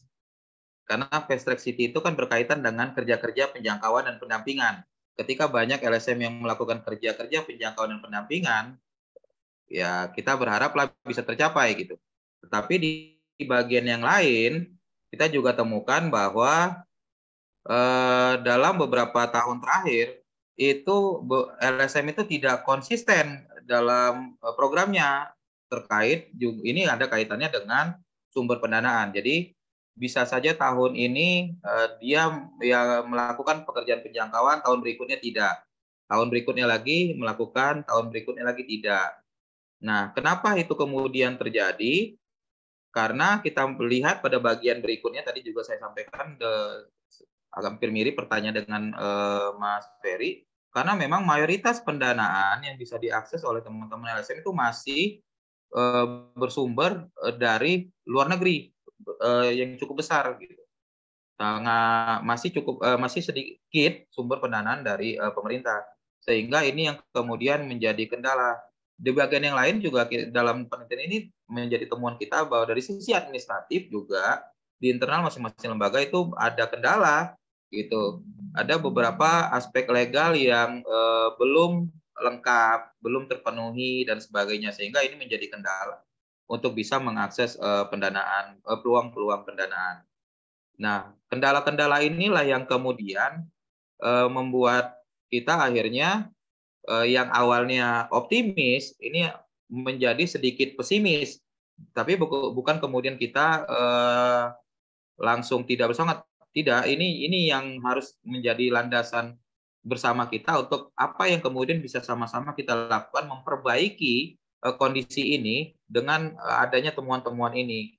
Baik misalnya kita dari sesama LSM atau kemudian advokasi nanti yang mungkin kita bisa lakukan bersama dengan pemerintah atau mungkin dengan sektor swasta. Bagian-bagian mana yang itu nanti menjadi kerja yang bisa kita lakukan gitu. Begitu sih, Bang Jan. Oke, ya makasih Pak Dani. Ini ada komentar lagi, sekaligus mungkin apa namanya pertanyaan nanti ya. Nah, kalau pemerintah tidak mengkampanyekan terkait dengan upaya pencegahan HIV secara luas, misalnya tentang tes atau juga tentang PrEP gitu ya, ya setidaknya pemerintah bisa mendukung gerakan LSM itu atau komunitas yang tidak pernah berhenti menyuarakan terkait hal ini. Nah, kalau kita lihat juga bahwa fast track triple 19 ini akan sulit dicapai kalau suara komunitas itu tidak pernah didengarkan. Nah, kemudian juga ini bicara terkait dengan peran dari CLM itu sendiri ya. Kira-kira sejauh mana komunitas LSM itu yang juga menggerakkan tentang CLM, kemudian PCA dan GIPA yang selama ini itu berjalan gitu ya. Itu pertanyaannya Bang Dani. Ya, baik Bang Jan. Sebenarnya kalau kita melihat apakah pemerintah sudah memfasilitasi pelibatan LSM atau komunitas, saya kira sudah cukup ya gitu. Walaupun misalnya itu nanti bisa debatable ya. Artinya apa? Misalnya kalau kita melihat dalam penentuan SPM di tingkatan provinsi, itu teman-teman LSM pasti dilibatin gitu. Dan evaluasi SPM kalau saya tidak salah itu juga teman-teman LSM dilibatin. Tetapi memang pelibatan teman-teman LSM seperti yang saya sampaikan di awal tadi itu yang masih terbatas gitu. Artinya apa? Mayoritas memang teman-teman yang dilibatkan adalah teman-teman yang kebetulan berada pada lingkaran program project misalnya gitu dan memiliki MOU dengan layanan itu kemudian yang dilibatkan, tapi yang tidak memiliki proyek atau kemudian tidak tidak memiliki MOU dengan layanan itu tidak terlibat. Tetapi sebenarnya kalau kita melihat lebih jauh, potensi atau peluang yang bisa mereka berikan itu cukup besar gitu. Salah satu contoh misalnya, pada awal pembuatan SPM bisa saja lembaga A yang kebetulan dia mengelola proyek A gitu, dia diundang. Tetapi di tengah jalan tiba-tiba berganti LSMB yang menjalankan. Itu kan sesuatu yang umum sebenarnya kita temukan di lapangan ya, pergantian LSM dalam menjalankan sebuah program. Nah, ini yang kemudian jadi kendala gitu. Ketika pada saat menyusun SPM, lembaga A yang terlibat, suara lembaga A yang berkontribusi pada penentuan SPM, tetapi pada saat evaluasi, karena lembaga A tidak lagi mengelola proyek tersebut, berpindah kepada lembaga B yang masuk kemudian dan melakukan evaluasi. Nah, ini kan agak kontradiktif jadinya. Nah, kendala-kendala ini yang sering kita temukan dan harapan ini bisa kita atasin bersama. Bagaimana peluang-peluang pelibatan, ruang-ruang bagi teman-teman baik yang dia memiliki proyek atau tidak proyek bisa sama-sama terlibat di dalam berkontribusi sehingga suatu saat ketika terjadi perubahan-perubahan di lapangan ini kemudian tidak mempengaruhi target yang ditetapkan karena setiap orang bisa sebenarnya memberikan kontribusi. Itu sih Bang John. Ya, artinya bahwa struktur program itu juga mempengaruhi terkait dengan kinerja LSM itu ya. Ketika misalnya tadi LSM yang sebelumnya menjalankan program terkait dengan satu komunitas, misalnya ke Penasun atau ke BPS, kemudian itu berganti dengan LSM lain gitu ya, yang juga harus punya dukungan SDM yang baru gitu. Ya, kemudian ini ada juga beberapa Pak Dr. Tritoto mau bicara, silakan. Selamat siang teman-teman sekalian. Suara saya kedengaran? Ya, siang dok. Saya ini kan diskusinya ini kan kultural tentang pencapaian triple 90s nih. Tapi ketika di materi pembahasan tadi itu saya kok mendengarnya itu masalah yang masih primordial ya, Mas. Yang seharusnya sudah kita lewati gitu loh harusnya. Jadi yang tadinya saya harapkan itu saat ini kita berada di posisi mana, karena ini kan kita ada ada upaya untuk segera mencapainya di 2024 itu. Nah, kemudian kita akan menaikkannya menjadi triple 95s ya. Ya, 95 bukan 90s aja, tapi sudah 95 sampai ke 2030. Saya sudah tidak bekerja di HIV, tetapi saya melihat apa yang disampaikan dalam paparan ini, saya menjadi sedih. Kenapa saya menjadi sedih? Karena ternyata pembahasannya masih seperti dahulu ketika masih menggunakan Permenkes 21 tahun 2003. Padahal yang sekarang ini Anda menggunakannya Permenkes 23 tahun 2022 sebagai tolok ukurnya gitu loh. Jadi aku bilang, kenapa masih berpikirnya pakai pola dulu, nggak punya kemampuan administrasi, nggak punya itu sudah lewat itu gitu loh. Itu harusnya sudah lewat, karena sekarang ini yang di judul yang dimana saya diundang untuk mendengar ini itu tentang bagaimana kita fast track cities itu bisa terwujud gitu loh. Jadi nggak ngomong itu lagi, kita ngomongnya adalah bagaimana LSM sekarang ini, lembaga swadaya masyarakat ini yang memiliki kelompok-kelompok potensial, kelompok-kelompok yang bekerja itu menunjukkan kinerjanya itu loh. Karena saya tadi kok masih membahasnya administrasi, membahasnya pendanaan, membahasnya wah kalau gitu nggak ada bedanya dengan model dulu ketika saya masih di HIV, saya bilang gitu. Nah sekarang kan saya udah nggak di HIV nih sekarang, karena itu saya hanya sebagai pengamat. Saya juga tidak akan menyalahkan teman-teman yang sudah melakukan penelitian, cuman saya hanya berharap kenapa ya kok masih berpikir di sebelumnya. Kenapa tidak berpikir ini loh posisi kita saat ini berdasarkan jumlah LSM yang kami temukan sekian banyak dengan anggota sekian banyak ini, dengan kriteria untuk triple 90s adalah seperti ini, kami berada pada posisi seperti ini. Sehingga untuk berikutnya tahun 2024 kami akan mencapai ini. Gitu loh. Jadi saya, ini kok masih membahasnya ke yang bagian-bagian yang saya terus terang kaget ya teman-teman ya. Saya terus terang kaget. Saya sudah meninggalkan HIV kurang lebih 2-3 tahun yang lalu. Jadi saya, kok masih berkutat dengan hal yang sama? Apakah dahulu pola yang sebelumnya ada KPAN dengan yang sekarang ada penggantinya KPA yaitu apa PAC atau apa yang itu ternyata tidak merubah apapun gitu loh. Jadi yang dipermasalahkan masalah pendanaan ternyata. Bukan masalah seberapa kita bisa menyelamatkan orang, seberapa banyak kita bisa mencegah meningkatkan pengetahuan, kemudian mencegah penularan dan seterusnya gitu loh.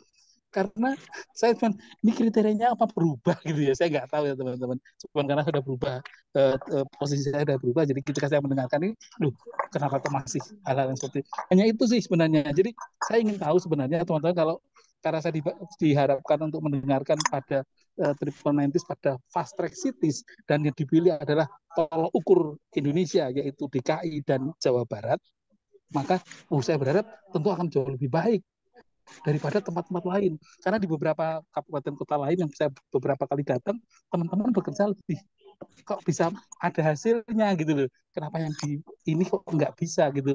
Nah itu yang saya sebenarnya tunggu-tunggu. Kok saya nggak mendengarkan itu ya gitu. Terima kasih teman-teman ya. Ini hanya celetukan saya saja sebagai seorang komentator karena sudah tidak bekerja di bidang HIV lagi ya. Terima kasih. Selamat berjuang. Terima kasih Dok. Mungkin bisa direspon Bang Dani. Ya, terima kasih banyak masukannya Dok. Ini masih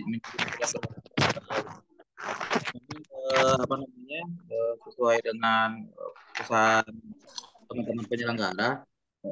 Karena kita sebelumnya memang melakukan studi ini dengan beberapa teman dan kita diminta untuk memaparkan hasil studinya di sini. Jadi saya memang sepakat apa yang dibilangkan oleh Tri Joko, memang kita harusnya kita sampai ke tataran itu, tapi memang nah, di sini saya diminta untuk memaparkan, makanya saya bicara pada tataran hasil studi. Tapi sekali lagi terima kasih, masukannya cukup berharga. Terima kasih. Ya, ya karena memang mungkin saya tambahkan juga terkait dengan apa yang tadi dijelaskan oleh Dani ya Dok. Jadi sebetulnya ini karena pemetaan untuk melihat ini hubungannya dengan triple 95 gitu ya. Nah untuk melihat kira-kira peran yang dilakukan oleh LSM selama ini apa sih gitu ya untuk mendukung triple 19 itu sebetulnya. Ya. Nah, kemudian juga yang juga menyasarnya bagaimana dengan dukungan pendanaannya seperti apa. Nah, kemudian dari situ juga kira-kira jejaringnya seperti apa untuk memperkuat capaian-capaian itu tadi. Sehingga tadi yang juga dibahas oleh Dani yang sudah dijelaskan tadi ya terkait dengan hal-hal yang berhubungan dengan studi ini.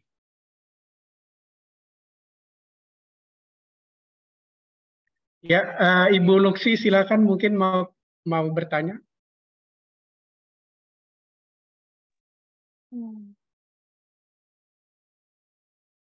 Ya, halo. Maaf saya tidak terlalu banyak mendengarkan tadi kan ada kerjaan lain. Nggak apa-apa ya. Suara saya kedengeran ya Pak John? Iya, jelas Bu, silakan. Oke. Mungkin yang saya mau usul adalah dari hasil penelitian ini mungkin ada juga analisis. Saya pernah baca ya,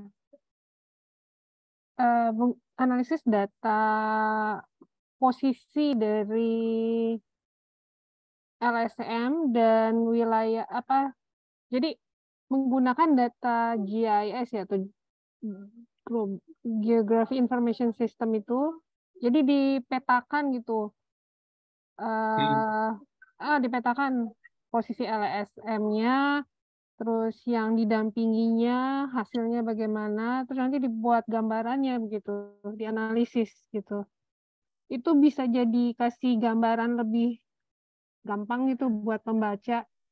Mungkin jadi maksudnya gimana, benar nggak sih dengan adanya LSM di suatu daerah dan wilayah kerjanya seperti ini, dekat atau jauh, itu juga bisa jadi masukan buat LSM dengan anggaran sekian, dengan kegiatan sekian, dengan berapa orang yang didampingi atau di apapun itu yang dikerjakan oleh LSM, sehingga hasilnya itu bagaimana bisa jadi masukan buat yang bisa membantu atau apapun itu untuk melihat bahwa memang hasil kerjanya LSM itu ternyata bagus atau bagaimana atau kurang atau lebih baik mungkin dipersempit wilayah kerjanya atau apa jenis kegiatannya atau apa gitu. Jadi itu bisa dianalisis sih gitu. Saya sih pernah baca ya perilaku dari yang terkait HIV dan IMS itu juga tergantung posisi di mana itu pasien atau ODIF atau ODA-nya itu berada gitu. Karena itu bisa dicari data kecenderungan perilaku seks, data penyakitnya juga bisa di-link-kan itu semua gitu. Mungkin coba kalau masih punya kesempatan untuk melakukan itu atau next time-nya mungkin bisa. Saya usulkan sih itu aja. Makasih Pak John dan teman-teman. Ya. Baik, makasih Bu Lucy. Ada yang mau komentari, Bang Daniel? Ya, aku kira itu masukan yang menarik memang untuk kita bisa melihat kualitas, juga melihat peluang dan sebagainya. Makasih Bu Lucy, ini jadi masukan ke kami untuk bisa kami diskusikan di internal. Makasih sekali lagi. Oke. Ya, kita lanjutkan dengan beberapa pertanyaan dari chat grup ini ya. Nah, ini dari Ibu Rislah. Ibu Risnawati dari IPI. Gimana sih untuk mencapai fast track 95 di tahun 2030, sedangkan angka kasus HIV/AIDS bukannya berkurang malah bertambah. Terus juga dari Mas Aan request, apa yang sudah dilakukan komunitas tanpa dukungan pendanaan? Mungkin dua pertanyaan itu dulu Mas Dani bisa dijawab. Iya. Yang pertama, apa tadi Bang Jan? Bagaimana untuk mencapai fast track 95 di tahun 2030, sedangkan angka kasus HIV bukannya berkurang malah bertambah. Itu yang pertanyaan dari Mbak Risla dari IPI. Ya, ini sesuatu yang menarik nih, memang harus kita kaji kembali nih. Jadi satu sisi memang tuntutan untuk mencapai fast track city tinggi, tapi kemudian angka kasus juga tinggi. Apakah ini sebuah keberhasilan atau memang ada yang salah dari kita gitu? Karena ini dua perspektif yang memiliki cara pandang masing-masing kalau menurut saya ya. Koreksi saya kalau salah. Seringkali keberhasilan sebuah program dilihat dari tercapainya angka yang diinginkan, gitu kan? Ketika angka yang diinginkan tidak tercapai, program dianggap gagal misalnya. Ada satu kondisi yang menyatakan seperti itu, gitu. Nah, apakah angka itu sesuai dengan angka program? Misalnya angka temuan kasus apakah sesuai dengan angka program? Kalau sesuai, ini bisa saja dianggap sebuah kesuksesan. Tapi ada bagian yang lain menganggap bahwa kesuksesan sebuah program itu adalah ketika menurunnya angka kasus di lapangan, gitu kan. Nah, tapi kemudian apakah ini diakuin gitu? Nah, ini kan jadi diskusi panjang lagi nih gitu. Jadi aku kira ini sesuatu hal yang mungkin perlu ruang diskusi yang berbeda nih Bang Jono untuk membahas ini. Kenapa Fast Track City itu diminta dicapai, targetnya makin dekat, tapi angka kasus kok banyak. Nah, ini menarik nih untuk dibuat ruang diskusi. Karena ada berbagai macam perspektif dan cara pandang kita dalam menerjemahkan itu kan. Gitu sih Bang Jan. Oke, ya makasih Bang Dani. Terus ada lagi nih dari Ocha. Betul bahwa pengalaman saya juga di lapangan masih banyak yang susah diajak ke layanan untuk tes PCT. Pas sosialisasi tentang HIV/AIDS banyak yang antusias untuk tes PCT. Tapi tiba waktunya janjian ke layanan malah mereka tidak bisa datang layanan untuk tes dan masih saja ada temuan kasus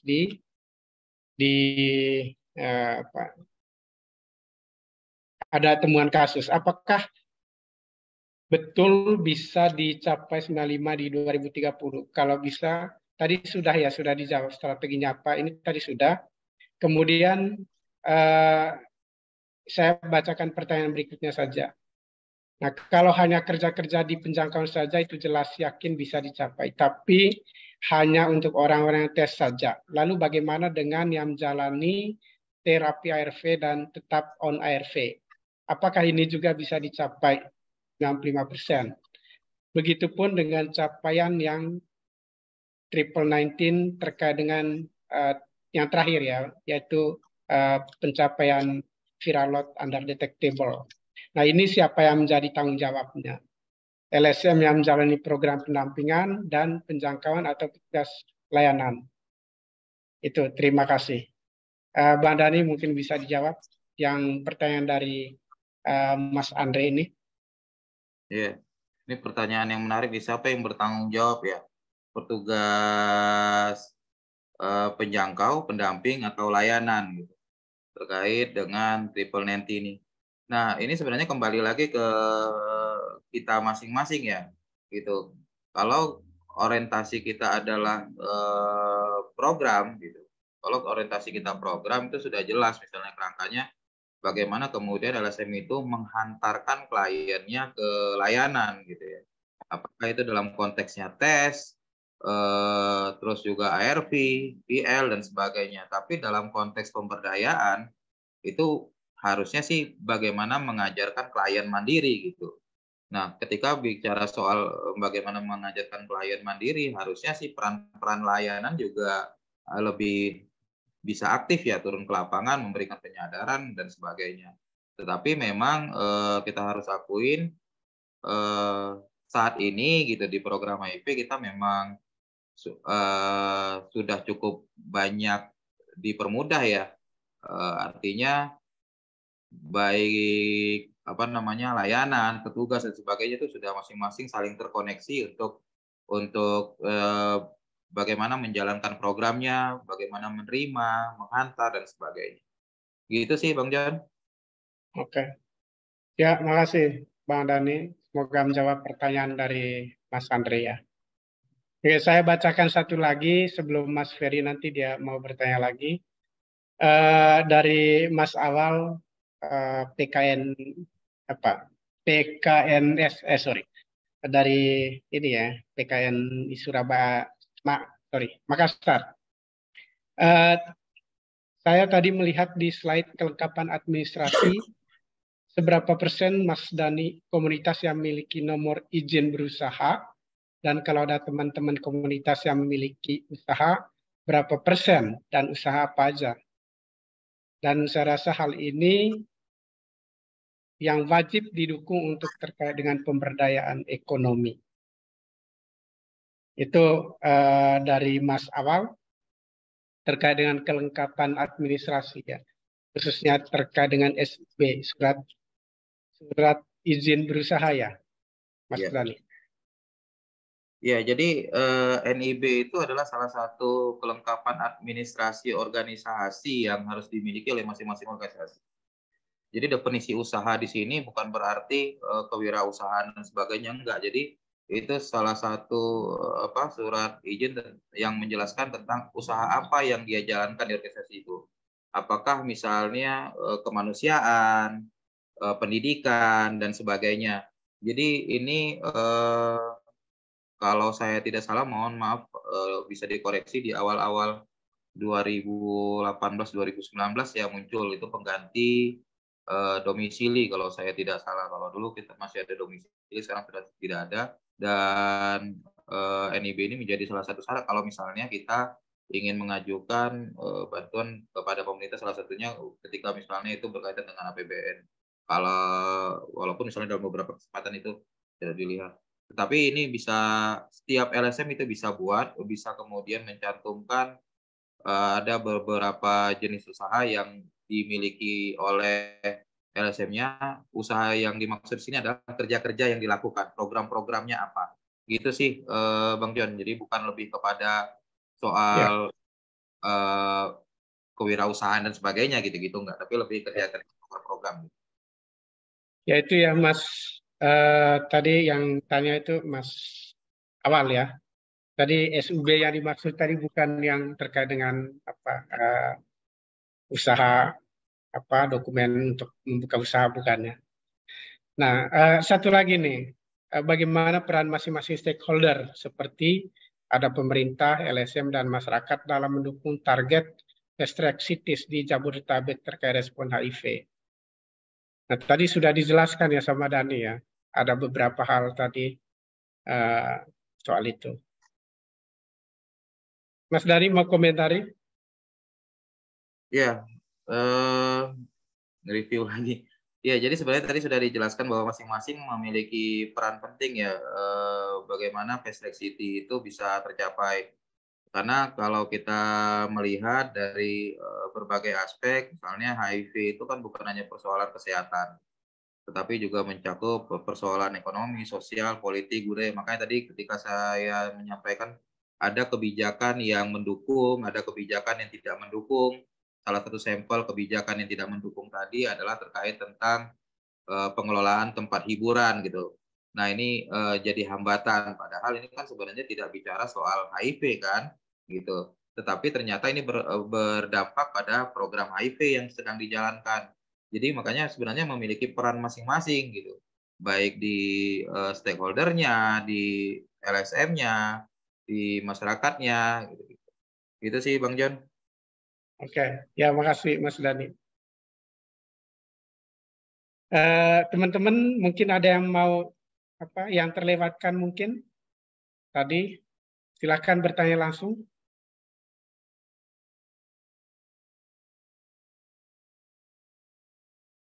Ya, Dr. Tri Joko silakan.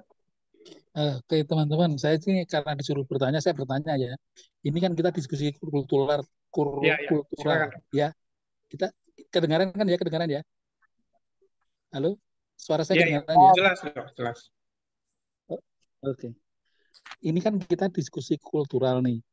Kalau kita diskusi kultural itu tadi dalam benak saya itu saya tadi berpikir begini, apa sih, bagaimana sih teman-teman LSM di daerah-daerah yang fast track cities itu berusaha mencapai target mereka seperti triple 90 atau triple 95 itu yang saya dalam pikiran saya. Lalu hambatan kultural apa saja sih yang membuat teman-teman tidak bisa yang namanya LSM itu lembaga swadaya masyarakat tidak bisa mencapai target yang sudah dicanangkan sendiri. Itu yang tadinya saya pikirkan. Karena itu saya dengar dulu gitu loh. Nah, itu yang mau saya cari sebenarnya teman-teman. Jadi karena ini kan diskusi kultural tentang pemetaan dan sinergi dan sebagainya, maka saya itu ingin mendapatkan itu. Apa sih kultur yang menghambat tercapainya itu? Karena jika teman-teman sendiri mengaku ada kultur yang menghambat, teman-teman LSM di kota di DKI dan Jawa Barat yang sebagai tolok ukurnya Indonesia ini mengakui ada hambatan di situ, saya yakinkan bahwa itu tidak akan terjadi di Indonesia dimanapun. Karena di daerah yang sudah bagus seperti DKI dan Jawa Barat pun ternyata hambatannya besar secara kultural. Jadi itu yang mau saya cari sebenarnya. Saya ingin dapat, tapi dan itu bisa dikuantifikasi, bukan hanya dikualifikasi gitu loh maksud saya. Dan itu yang sangat menurut saya wah perlu banget ini kalau kayak gini nih. Karena itu saya pengen tahu nih sebenarnya hambatan kulturalnya apa. Kalau hambatan administrasi dan sebagainya itu sudah jangan diomongin lagi. Karena sekarang ini sudah masuknya kerja gitu loh maksud saya. Maksudnya kultur bekerjanya seperti apa hasilnya gitu loh. Hambatannya di mana?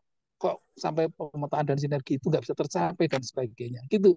Kalau kembali ke pendanaan, kembali ke administrasi, bilang, kalau kayak gitu berarti ini cuman masalah kue yang tidak terbagi rata. Bukan masalah bagaimana kita menolong, bagaimana kita menyebut diri sebagai orang yang peduli. Gitu loh. Itu masalah utamanya gitu loh. Jadi saya ingin tahu nih sebenarnya apa sih sebenarnya masalah kultural yang membuat tidak tercapainya triple 90 di daerah yang Anda lakukan studi itu? Kultur apa sih yang menghambatnya itu loh. Makasih ya. Ya dok, makasih dok untuk pertanyaannya.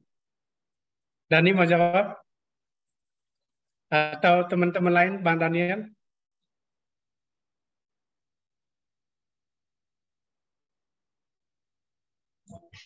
Ya, Bang John, terima kasih. Sedikit Ya, aja silakan ya. Bang. Karena memang apa namanya kegiatan riset itu bareng dengan Forum Jawa Barat. Sebetulnya memang kalau kita lihat dari apa namanya tujuan-tujuan yang kita masukkan di dalam riset itu sudah bisa menjawab apa yang ditanyakan oleh Pak Trijoko tadi gitu. Tinggal nanti mungkin Mas Dhani membaca dari kesimpulan kita itu, di situ sudah dijelaskan dari mulai tujuan 1 sampai tujuan 4 itu rekomendasinya apa, hasilnya apa, dan lain-lain seperti itu. Jadi riset kita itu sebetulnya tidak bisa menjawab banyak hal, itu sebetulnya lebih memberikan respon aja terhadap situasi yang ada. Tapi saya lihat tadi pertanyaannya luar biasa panjang lebar ya, jadi akhirnya jadi kemana-mana. Mungkin itu Bang John dari saya, terima kasih. Oke, makasih Bang Daniel. Bang Dani?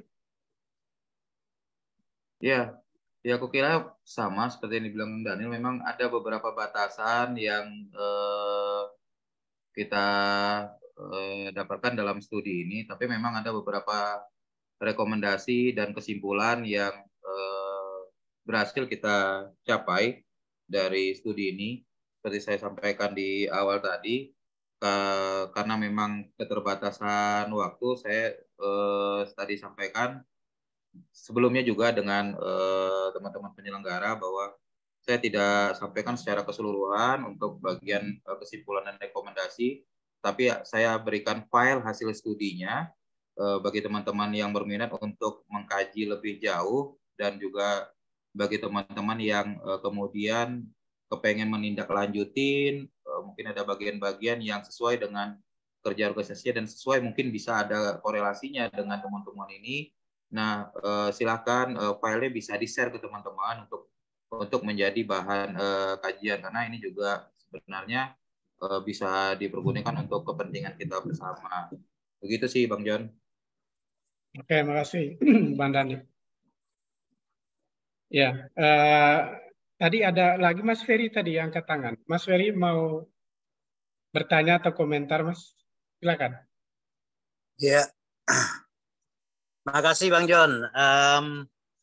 Saya kemarin kan di akhir tahun itu ikut proses program review ya. Jadi program review dari program nasional kita di HIV/AIDS itu, dan banyak mendengarkan pembelajaran atau pengalaman di tingkat nasional ataupun di tingkat di beberapa contoh-contoh dari daerah. Nah, kaitannya dengan Triple 90 ini yang saya jadi ingat kembali bahwa mungkin kita perlu lihat ya, apalagi dalam diskusi ini. Triple 90 itu ada yang pertama itu membuat orang menggali sebanyak mungkin gitu ya. Target sampai 95% itu untuk orang mengetahui status HIV-nya. Yang selama ini diasumsikan atau kelihatan seolah-olah itu adalah tanggung jawab dari LSM gitu. Dari CSO. Nah, padahal tidak juga begitu ya. Karena apa? Karena kasus-kasus temuan kasus-kasus HIV itu tidak hanya berasal dari rujukan dari LSM, satu. Dan yang kedua, ini juga dalam diskusi kemarin itu dalam data yang dilemparkan bahwa perkiraannya kalau teman-teman ingat itu di dalam estimasi kasus HIV itu dalam beberapa tahun ke depan itu akan sebagian besar itu berasal dari bukan populasi kunci gitu ya. Jadi, nah ini yang saya kira untuk menjadi lebih adil gitu ya, teman-teman LSM juga jangan berasa bahwa itu adalah tanggung jawab sepenuhnya dari LSM saja gitu. Dan kalau kita lihat dari angka-angka target itu juga kan tidak membebankan semuanya pada LSM itu. Kalau mau mencapai sampai 95% itu misalnya ya. Jadi itu yang pertama. Dan yang kedua tentang 95 atau 90 yang kedua itu mengacu pada orang menggunakan terapi ARV gitu. Yang positif akan memulai terapi ARV. Jadi kalau kita lihat di sini itu tanggung jawabnya lebih banyak ke aspek penyediaan layanan gitu. Nah, ini mungkin keterkaitannya kalau lihat dari pengalaman dalam diskusi kemarin itu, ya ada isu tentang masalah ketersediaan, ada masalah perasaan kurang nyaman, atau juga ada yang misalnya tidak bisa mengakses karena dia masih tidak ada dana yang cukup untuk memulai pengobatannya misalnya. Jadi, nah ini isu-isu yang sebenarnya lebih besar saya kira ya, kalau dalam diskusi ini saya menyampaikan bahwa itu lebih banyak di teman-teman unsur pemerintah dan pembuat kebijakan gitu, untuk membuat ini lebih terjadi gitu ya, bisa terlaksana. Jadi kita lihat bahwa target itu 95 itu nantinya di tahun 30 itu sama itu targetnya, baik itu untuk yang menjadi bidang yang lebih banyak dikerjakan oleh teman-teman CSO melalui penjangkauan dan pendampingan, ataupun tanggung jawab pada layanan gitu, atau pembuat kebijakan. Karena kalau kita lihat performanya itu sekarang kan jemplang sekali ya. Yang di triple 90 pertama kita bisa sampai 85 kira-kira ya. Tapi kemudian atau 8 ya kira-kira segitu. Kemudian di tingkat layanannya kita justru jadi rendah 56%, dan kemudian di yang triple ketiga dengan indikatornya adalah viral load hanya 16%. Dan itu sebenarnya isu besarnya di yang kedua ini. Saya kira mungkin akan berharga juga kalau dalam diskusi kita ini, apa masukan yang kita bisa berikan untuk memperkuat layanan atau memperbaiki kebijakan supaya memang lebih baik lagi. Tadi disinggung sedikit oleh Bang Daniel kelihatannya, atau teman yang lain, tentang mengaitkan layanan kita itu atau kerja-kerja di HIV itu dengan layanan-layanan yang lain. Saya berkali-kali mengingatkan ini teman-teman. Saya kira isu tentang bahwa orang menjadi drop out atau tidak semangat dengan pengobatannya, salah satunya karena dia punya isu-isu yang lain dalam hidupnya, begitu ya. Kawan-kawan ODA ataupun kawan-kawan di kelompok marginal. Nah, selama ini kita cenderung hanya menjawab atau mencoba menyelesaikan masalah PR di isu AIDS-nya saja atau HIV-nya saja, begitu. Sementara yang lain-lain tentang isu mereka tidak diperhatikan. Jadi padahal kita punya kemampuan untuk itu. Terutama DKI dan Jawa Barat saya kira ya, kalau misalnya didesak ke KPA-nya, fungsi KPA-nya, atau memang memberikan pendapat teman-teman bahwa kalau misalnya ada link layanan, ada hubungan rujukan layanan dengan misalnya teman-teman yang sambil menggunakan ARP, pada mereka yang membutuhkan bisa mendapatkan penguatan kapasitas, vocational training, atau kesempatan modal awal. Karena sebagian dari yang kita dampingi yang diketahui itu yang kelompok miskin gitu. Jadi saya kira mungkin itu misalnya masukan yang bisa kita berikan. Yang lain-lain saya kira saya silakan ke teman-teman. Terima kasih Bang John dan kawan-kawan. Terima kasih. Ya, makasih Mas Ferry untuk komentarnya. Oke, mungkin ada yang mau bertanya satu orang lagi? Atau mau komentari? Bang Dani? Ya Mas Gambi, silakan Mas. Oke, ya saya mau resen tapi kok nggak bisa.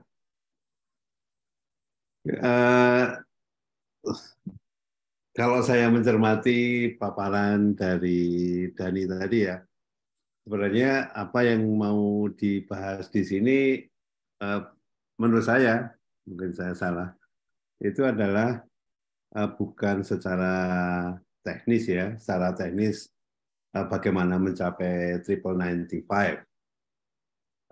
Tetapi yang saya lihat sebenarnya kesiapan dari LSM itu untuk mendukung pencapaian triple 95 itu seperti apa. Nah, kalau kita lihat alurnya, kita melihat bahwa ada tugas atau kegiatan-kegiatan yang dilakukan oleh LSM, itu ada yang penjangkauan, ada pendampingan, ada layanan, ada juga yang advokasi dan seterusnya. Nah, dalam rangka mendukung triple 95 itu kan ada banyak ruang-ruang ya, ada yang ruang ruang untuk mendorong orang tes sampai dengan orang bisa mengalami kemudahan-kemudahan untuk mengakses, memperoleh dukungan dan sebagainya melalui kegiatan-kegiatan advokasi. Nah, kalau kita melihat pemetaan yang ada, kita melihat bahwa kegiatan dari LSM itu memang masih terkonsentrasi di penjangkauannya. Sementara ada tugas-tugas lain yang secara kultural gitu ya, yang melekat di LSM adalah tugas-tugas advokasi yang sangat sedikit. Mungkin juga karena duitnya yang disediakan untuk advokasi juga sedikit, sehingga orang yang bergerak di sana itu sedikit. Nah, saya kira hasil penelitian ini menggambarkan bahwa kesiapan dari LSM sendiri ya memang belum merata ya, untuk dukungan-dukungan mulai dari penjangkauan sampai dengan advokasinya. Itu yang saya tangkap. Dan kalau kita melihat bahwa memang besar dukungan dari donor ya, paling besar. Tetapi kalau kita melihat bahwa dukungan itu ternyata mengalirnya ya ke hanya LSM tertentu gitu. Tidak semua LSM kena donor gitu. Nah, sehingga itu yang kemudian membuat LSM tidak bisa bergerak kemana-mana sesuai dengan kemauan donornya. Donornya minta ke penjangkauan, maka ya akhirnya kita hanya ke penjangkauan saja. Atau mungkin ke dukungan ya ke dukungan saja, tetapi tidak ada yang secara spesifik ke ke advokasi atau mungkin ke perlindungan sosial dan sebagainya. Nah, saya kira itu yang saya tangkap ya. Jadi kalau kita kembali bertanya ke awal, apakah LSM siap mendukung fast track? Ya tentu saja siapnya di mananya gitu kan ya. Artinya kalau dana tersebar tidak tersebar secara merata di LSM, kemudian dukungan dari kebijakannya juga tidak mencukupi karena tidak ada upaya-upaya advokasi yang bisa dilakukan oleh LSM dan seterusnya. Saya kira ini pada sisi yang lain juga menggambarkan pesimisme juga ya, karena tugas-tugas dari LSM tidak bisa optimal untuk mendukung pencapaian dari fast track ini. Tapi siapa yang harus mencapai fast track itu? Ya program nasional HIV, bukan LSM. LSM hanya bagian dari program nasional yang sebagian besar duitnya dari donor. Nah, sebagian besar LSM yang lain kalau kita melihat sumbernya justru dari kepedulian mereka sendiri-sendiri ya. Banyak yang bergerak tanpa ada dukungan dari donor, tapi mereka bekerja. Dan sayangnya mereka tidak dicatat, tidak dikredit kontribusi mereka di dalam program nasional ini. Saya kira itu yang ada ironis ya, sesuatu yang dilakukan tidak dicatat, tetapi yang dicatat hanyalah mereka yang menjadi bagian dari donor gitu. Nah, saya kira itu yang kalau saya tangkap ya dari cerita-cerita ini, ya apakah siap atau tidak siap? Ya mungkin ya belum siap ya, karena secara tata kelola LSM-nya belum secara merata itu memiliki kapasitas, memiliki ruang kerja yang menyebar seperti yang dibutuhkan di dalam upaya-upaya untuk mewujudkan fast track atau Triple 95 di tahun 2030 itu. Mungkin kira-kira itu kalau saya mencoba untuk kembali lagi ke paparan awal dari Dani tadi. Terima kasih, John. Ya, terima kasih Mas Gambit atas penjelasannya dengan ringkas, kemudian juga jelas dan juga sepertinya merangkum apa yang dari diskusi kita, tema diskusi kita di sore ini. Kita masih ada waktu kah, Mbak Lenggo?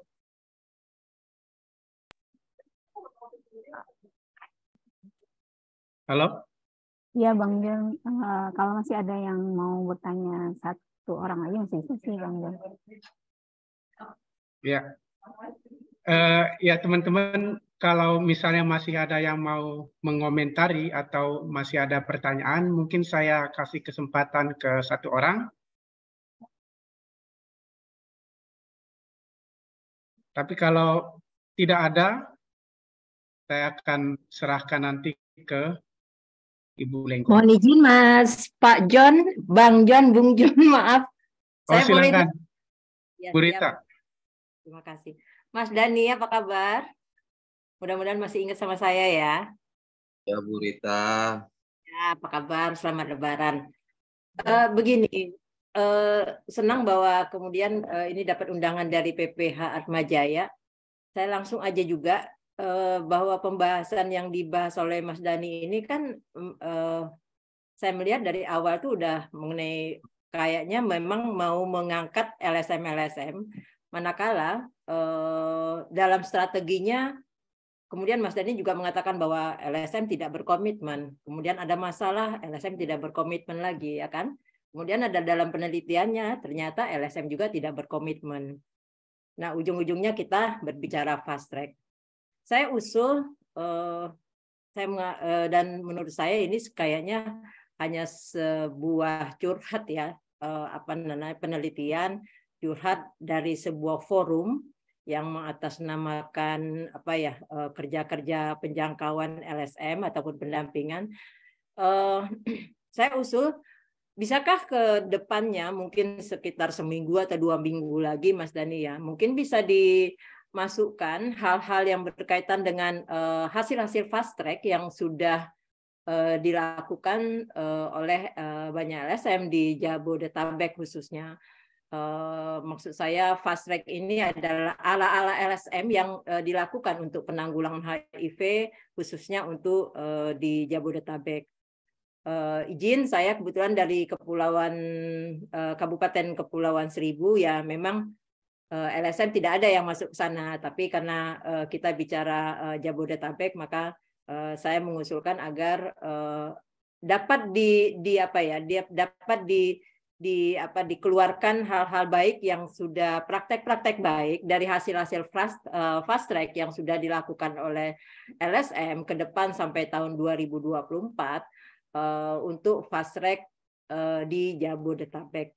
Mudah-mudahan ke depan Mbak Lenggo bisa ada 2 minggu atau 3 minggu lagi hasil-hasil dari fast track LSM yang sudah dilakukan untuk penanggulangan HIV. Gitu aja Bung John, terima kasih banyak. Selamat sore. Ya, makasih Bu Rita. Selamat sore. Ya, ada yang mau komentari Bang Dani? Iya, yang pertama soal tadi ada komentar LSM tidak berkomitmen. Saya tidak ada bilang LSM tidak berkomitmen ya. Di dalam paparan saya yang ada adalah tidak konsisten gitu terkait dengan program yang dijalankan. Saja tahun ini dia menjalankan, tahun depan tidak, itu terkait dengan pendanaan. Jadi bukan komitmen. Itu pertama. Terus yang kedua terkait dengan masukan tadi. Kebetulan di room ini juga ada teman-teman dari forum DKI dan forum Jabar. Ini mungkin bisa didengar oleh masing-masing karena mohon maaf Bu Rita, periodenya sudah berganti. Di Jakarta sekarang sudah terbentuk Dewan Presidium baru pasca musyawarah forum kemarin, dan ini nanti yang akan melanjutkan kerja-kerja yang kita lakukan di tahun-tahun sebelumnya. Tapi pasti suara Bu Rita didengar oleh teman-teman, karena ada di sini kok, tadi ada Mas Ferry dari IMM, itu Dewan Presidium, ada Mas Krisna, itu Dewan Presidium juga, pasti mereka mendengar dan jadi bahan diskusi di internalnya mereka. Juga ada Kang Daniel dari Jawa Barat, itu juga nanti bisa jadi bahan diskusi juga. Itu sih dari aku, Bang Jan. Ya, makasih Bang Daniel. Bang Dani, makasih. Bang Daniel, ada yang mau komen? Sudah cukup Bang John, nanti biar teman-teman bisa melihat sebetulnya hasil riset kita itu akan seperti apa. tadi saya pikir Mas Gambit juga sudah menyiapkan. Oke. Baik, terima kasih teman-teman. Betulnya informasi tambahan karena ini diadakan 2 bulan sekali gitu ya. Jadi 2 minggu depan, 2 bulan ya, 2 bulan sekali. 2 minggu depan kita akan kembali untuk melakukan kegiatan yang sama. Mudah-mudahan nanti teman-teman yang sudah hadir di sini juga bisa hadir di 2 minggu ke depan. Dari saya terima kasih untuk Bapak Ibu semua yang sudah hadir di diskusi ini. Semoga apa yang tadi kita diskusikan bisa bermanfaat untuk program-program kita, terutama program fast track tadi di depan mata gitu ya. Nah, untuk itu saya serahkan kembali kepada Pak Lenggo. Silakan Bu Lenggo. Terima kasih untuk Mas Dhani yang sudah membawakan presentasi kita di sore ini.